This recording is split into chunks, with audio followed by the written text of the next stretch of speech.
淘汰，这是很残酷的法则了啊。那演化之后呢，那我们存活下来的都有它一些非凡的环境适应能力，不管在外形上、动作上、繁衍方式啊，或是其他方面，应该都是最佳化的设计啊。那我们在机械领域呢，我们找的最高境界就是最佳化啊，最佳化。可是呢，我们通常是一个产品出来，演化2、3代或是10代啊，那大概一生就过了啊。可是这自然界的东西是千百万年这样下来的啊，不适合的早就没有了啊。所以如果把它拿来当一个最佳化的典范啊，这应该是很可行的，很可行啊。所以呢，对于自然界生物的研究模仿啊，它可以启发我们一些新的工程理念啊，突破。希望我们是很希望能突破现有的科技瓶颈啊，有一些注意希望是这样，这也是我们很热衷于在这个题目的一个想法。好，那当然刚刚讲的是这自然界那我们是仿生模仿生物，模仿什么呢？我们的核心概念还是非常人本我并不是以动物的观点来看也是以我们人本的观念以独特的思维从大自然中截取某些生物的运动方式、外观、内部构造、习性，甚至它生存的方式，我们发展的工程理念那这些跨领域的理念呢，那有学者创造出来叫做仿生学如果做了工程，有人叫做仿生工程那我们查了一下，这个是 biophysics 是物理就是力学后面才是模仿mimic 是模仿bio 是模仿生物了其实看起来左边这2个都还是自然科学右边是工程所以这是一个新名词所以我这一句话来说，就是研究生物系统的结构和性质来创造工程设计的新设计思维及工作动员。这种可视性的页面呢，都比较平一点结构比较平然后不可视的呢，凹凹凸凸几乎都是凹凹凸凸的了那他就把水滴上去想办法去量它的角度，发现这个水珠滴上去160度、159度、160度、128度这都是赤水。那当然我们就要讨论一下说，那是真的是结构的问题呢，还是什么问题当然有人会跟你说不一定我这个表面上如果我把它涂一层蜡，对，我把一树叶涂一层蜡，那水珠还是滴不上去对。那如果我们再从热力学热力学可能高中生比较不会看大学生很头痛的一门课了从热力学来看，那个可视性是一个它的性质，物质的性质物质的性质的话，那就跟化学组成有关跟物理现象有关跟它的界面这些都有关系跟温度、压力还有界面的结构都有关系。那刚刚讲的是化学的作用那我今天比较想强调的是物理物理的作用因为我化学不太好了好，那我们看看本土滨海的植物那我曾经有一个大学生大3的时候，他也花了一个暑假要把新竹、台北附近的这个叶子全部找过来像黄锦、蔓荆这些马鞍藤，我们在海边都可以看得到那他们发现有的清水，有的赤水，然后看它的结构都是这比较这是有同样的样子了但是呢这部分因为这位现在是研究生他正在做论文这个女生正在做论文说是不是这些结构我们都可以拿来应用它一定有一些道理，这我们现在还没找出来那所以我们就回到莲叶来了那莲叶表面的分析呢我们去分析了用电子显微镜看了一下电子显微镜我也是这个世纪我才买得起买了一台电子显微镜，什么都可以看那可以看出莲叶其实它有这是表面的结构大概放大大概10000倍左右10000倍左右大概就可以看得出来有一些大的凸起，里面还有这样那这个大的凸起呢是5到10微米5到10微米，里面呢这些大概也是几奈米啊，几奈米的结构啊，所以它是一个复合啊。这个放大以后是这样啊。那我跟新竹中学的老师谈，他说，他想来看看这是蛋白质的自组装啊，我们讲啊，他讲过啊，那我们还没有继续的啊。那这是我们看的是这样的结构，粗糙啊那当然我们第一个想法说，当然是啊，你一个表面如果凹凸凸的话，那水就不容易放下去。你把水想当一个玻璃珠啊，就放不进去。可是有多厉害呢？这个大家不知道啊，那就要看一下了啊。可是因为水不容易陷下去，所以很多灰尘啊什么东西，它就浮在上面啊，那水就把它带走了，它不会陷进去。所以连叶剂啊喷雾剂啊，是一种奈米微粒跟次水性的这聚合物组成的喷雾剂，一喷下去，那水珠就附不上去了啊。当我们平常打球的时候，那个眼镜喷的那可能是化学，我讲说有化学或物理两种成分啊，但是它这种喷雾剂呢是加了一些奈米微粒啊，所以就不容易在上面啊。那放在哪里呢？放在那个建筑的外墙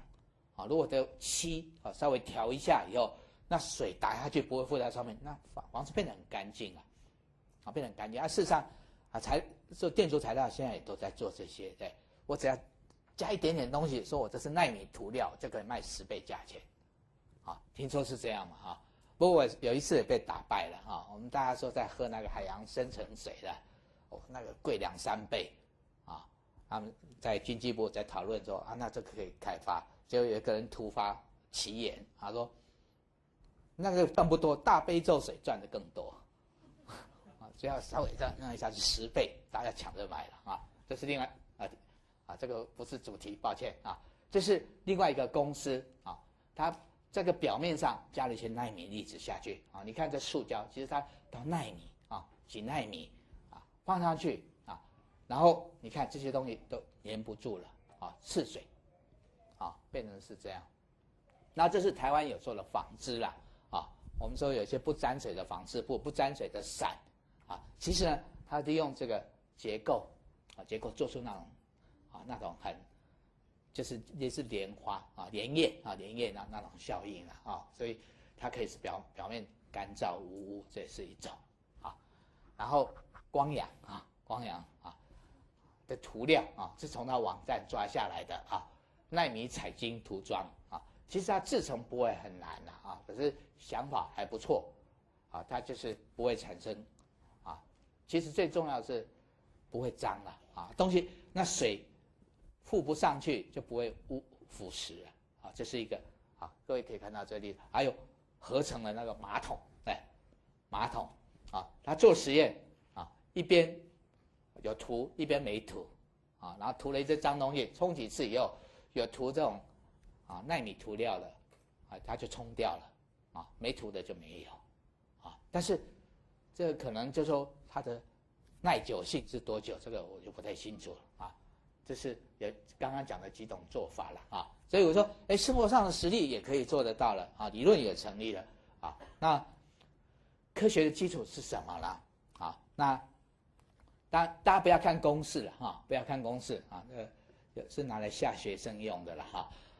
我们就看看这个就好了啊。一般的水珠是这样啊，赤水的水珠，如果加了一些凹凸不够高的话，它还是这样。但高到一个程度，它就整个浮上来了。啊，水珠浮上来，位能变比较低一点，比较高，位能比较高，就很容易移动啊，很容易跑。那我这个公式是我们在导位能了啊，当然这给博士班做的了啊。那当然我刚刚讲说连叶效应其实大家都知道了，只是到了这个1997、98那个时候，大家找出原因出来，那我们接下去说，大家都知道的事情，我们就没有什么创意了啊。学校要的是创意，所以我们就后来想说，我能拿它来做什么？我能拿它做什么？啊，那我们在2002年的时候就几个学生跟我们就讨论到后来说，那如果说我给它2个不同的结构刚刚那个凸起左边右边不一样的东西，那是不是它的角度会不一样？那受力就不会一样如果把这水柱放在界面上的话，啊，那左边比较清水，右边比较赤水，左边比较赤水，右边比较清水，那是不是就把水柱赶走了？啊，力量不平衡就会动，啊，就这样想，只是一个很简单的概念啊，只要力量不平衡就能动，啊，所以就有一个驱动力存在啊，很简单的想法啊。那当然你要流动的话，底下有黏阻力啊，东西会流，会有粘滞力的啊。如果它比较大就可以了，是不是够大？我们在2002年做啊，但花了1年才去证明说，真的是可以哦，啊，那可以的话，当然我们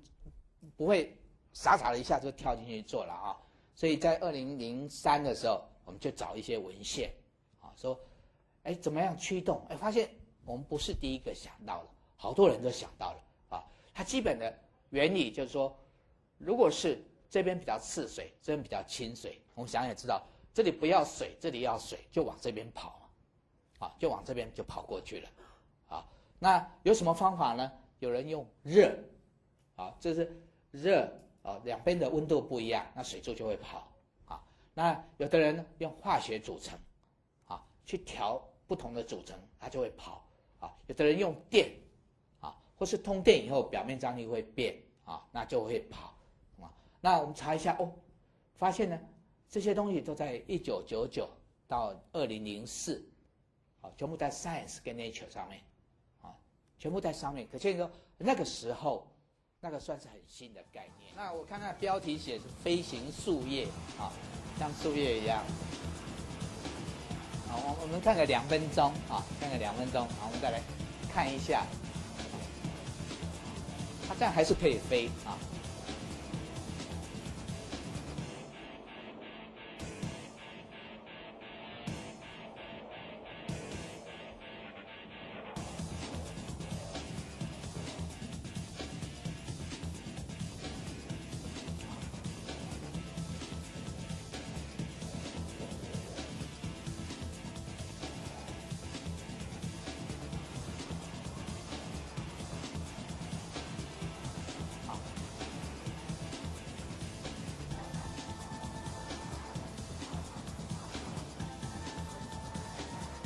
大概2分钟左右啊。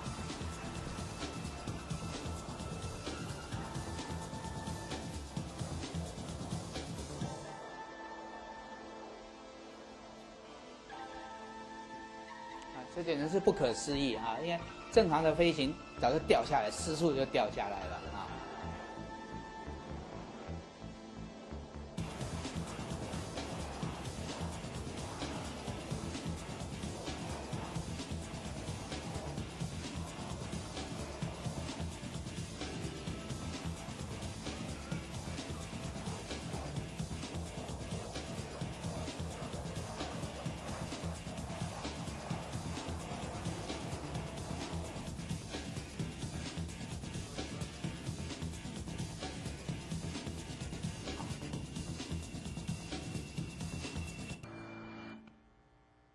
还有1、2张。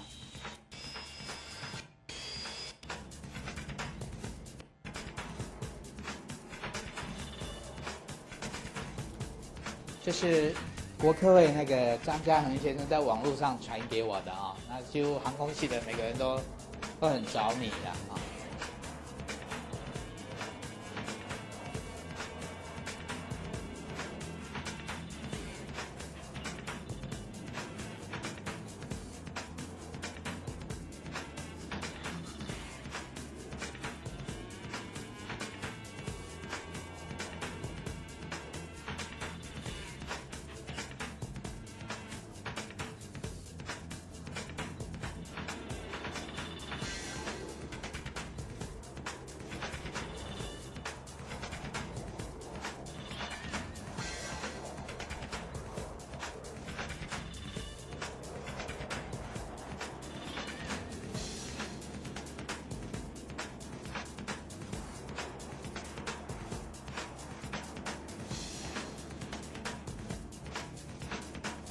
它可以这样飞法啊，看一下。好，那我们说它怎么这么厉害呢？啊，因为我们一般的飞机，我说过， 15度啊，怎么样就摔下来了，真的是没有就失速了啊！我们常常在电影看到，就开始打转就掉下来，啊，它厉害的地方，听说是在这里，啊，我们一般的飞机就像乌贼一样啊，乌贼一样就喷出去啊，喷气然后产生推力就直接推了，啊，乌贼是这样嘛啊，我们看一喷就跑，所以乌贼的不是很好的游泳健将啊，虽然它很凶，它不是很好的游泳健啊，那一般的飞机也是，那个喷射口那个地方呢是固定的，可是这一型的呢，啊，它这个呢，它前面有很多感测器，它知道气流来了以后，它会调这个角度啊，这个喷口的这个角度调一调，就把那个力量就可能失速的力量就抵消掉了，啊，可是它要瞬间得到这个，所以我猜这一架可能要几亿了啊，可能要几亿啊，但是它瞬间会感测到气流，会去调整，这已经是动物的行为了啦，啊，动物的行为啊。那我们看一下，这是我们实验室，我们实验室做实验的一个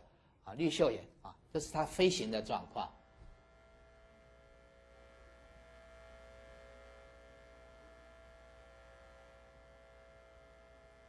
它也是可以做很多的动作了啊，只是它不要钱而已啊，它是几百万年这样下来的，好，所以